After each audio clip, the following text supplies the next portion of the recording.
तो दोस्तों आज हम फिर से आपके लिए लेकर आए देश और दुनिया की सभी ताजा बड़ी खबरें फटाफट एक एक करके विस्तार से आज आपको बताएंगे। तो वीडियो को अंत तक जरूर देखें दोस्तों। वीडियो बनाने में हमें काफी मेहनत लगी है, तो वीडियो को दिल से लाइक कर दें।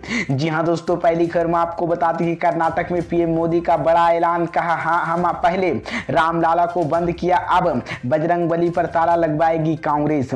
तो वहीं आपको बताएंगे दोस्तों कि सीएम ममता बनर्जी ने पीएम मोदी पर साधा निशाना, विपक्षी एकजुटता पर दिया बड़ा बयान। तो क्या बयान दिया है दोस्तों, इसकी भी जानकारी आगे आपको बताएंगे। तो वहीं आपको बताएंगे दोस्तों कि राहुल गांधी की एकजुटता पर हाई कोर्ट ने गुजरात हाई कोर्ट से नहीं मिली राहत, मानहानि केस में फैसला को रखा सुरक्षित। तो वहीं आपको बताएंगे दोस्तों कि अतीक अहमद का जिक्र कर सीएम योगी पर असदुद्दीन ओवैसी ने बोला बड़ा हमला। तो वहीं आपको बताएंगे दोस्तों कि शरद पवार और उद्धव ठाकरे को कांग्रेस के साथ कर दिया बड़ा खेला, लोकसभा चुनाव में लगेगा बड़ा झटका। तो वहीं आपको बताएंगे दोस्तों कि सीएम योगी का बड़ा बयान, बोले यूपी में शरीफ को छेड़ना नहीं, माफियाओं को छोड़ना नहीं।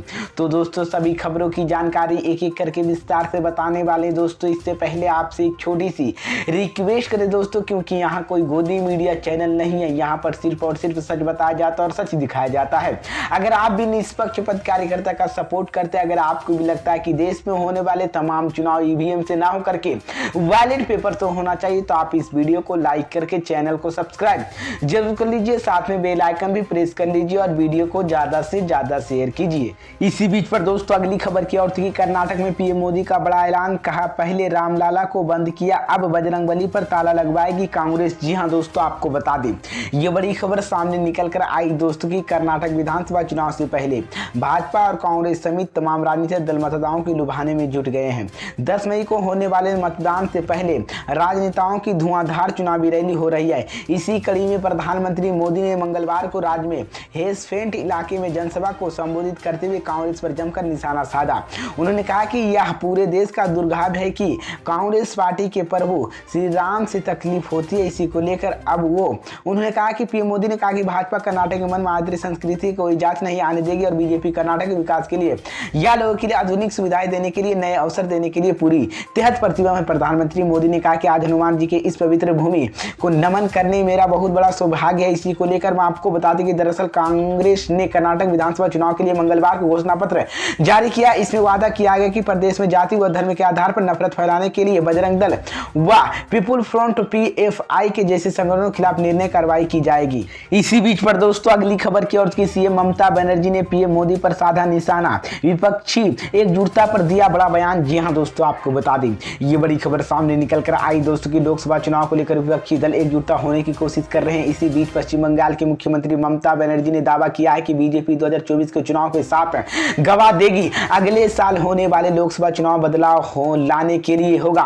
ममता बनर्जी ने सिर्फ सभी विपक्षी दलों के एक साथ आने का अनुरोध किया। उन्होंने कहा कि अपने अच्छे के लिए बदलाव का हकदार है, जनता से बड़ी कोई शक्ति नहीं है। ऐसे में मां पार्टी में उसके अवसर पर लोगों से अपील करती हूं कि जुमला प्रोजेक्ट के खिलाफ आए और सारी विपक्षी पार्टियां की एकजुटता होगी, बीजेपी हार जाएगी।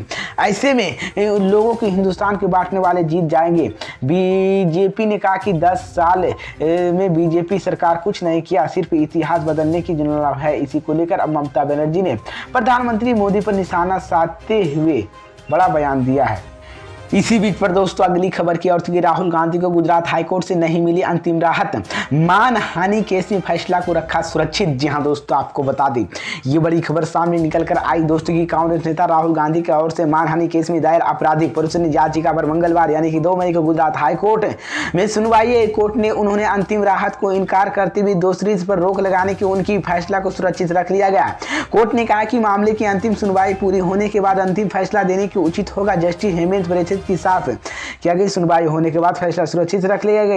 इसी के लेकर सूरत जिले की एक कोर्ट ने मोदी सर ने मामले पर दायर किए गए आपराधिक मानहानि केस में एक मामले में दोषी पाते हुए राहुल गांधी को 2 साल की सजा सुनाई थी, जिसके बाद उनके सांसद की सदस्यता से आयोग को किया गया।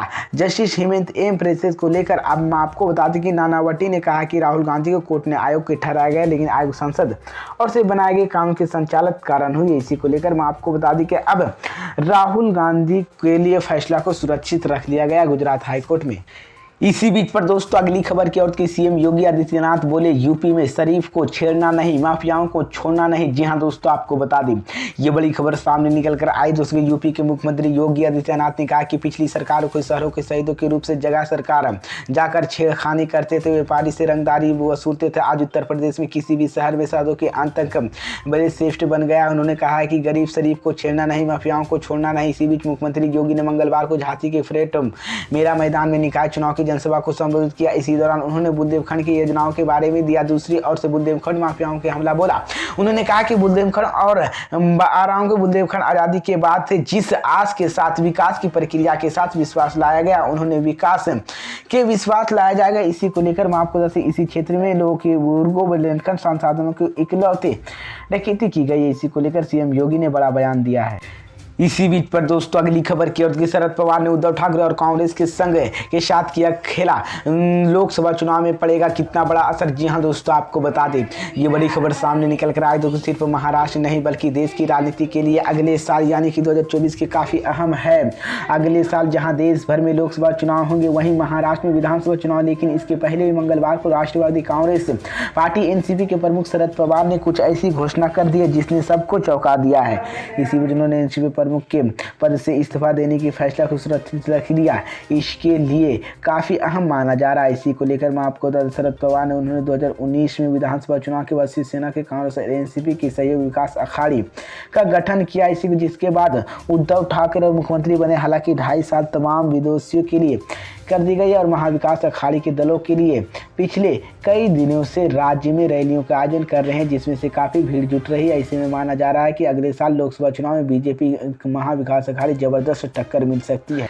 इसी बीच पर दोस्तों अगली खबर कर तो अतीक अहमद का जिक्र कर सीएम योगी पर बरसे असदुद्दीन ओवैसी। जी हां दोस्तों, आपको बता दें ये बड़ी खबर सामने निकल कर आई दोस्तों की उत्तर प्रदेश मुरादाबाद में नगर निकाय चुनाव के प्रचार करने के लिए एएमआईएम के नेता असदुद्दीन ओवैसी ने काला नगर पंचायत पहुंचे। उन्होंने वहां एक जनसभा को संबोधित किया। इसी दौरान उन्होंने ओवैसी ने अतीक अशरफ हत्याकांड पर योगी पर जमकर निशाना साधा। ओवैसी ने कहा कि गोली के बदला अगर गोली होने लगे तो फिर सरकार और अपराधियों की फर्क क्या रह जाएगा। असदुद्दीन ओवैसी ने लगातार अतीक अहमद की हत्या को लेकर यूपी सरकार पर सवाल उठा रहे हैं। इसी को लेकर मैं आपको बता दें कि उन्होंने योगी को लेकर सरकार पर हमला कर रहे। इसी को लेकर सोमवार को जब ओवैसी के निकाय चुनाव प्रचार के लिए मुरादाबाद पहुंचे उन्होंने एक बार फिर से इसी मामले पर सीएम योगी को घेरने की कोशिश की और जिन को लेकर उन्होंने ओवैसी ने आड़े हाथे को लिया। इसी दौरान मैं आपको बता दें कि असदुद्दीन ओवैसी ने बार बार योगी पर हमला बोलते रहता है।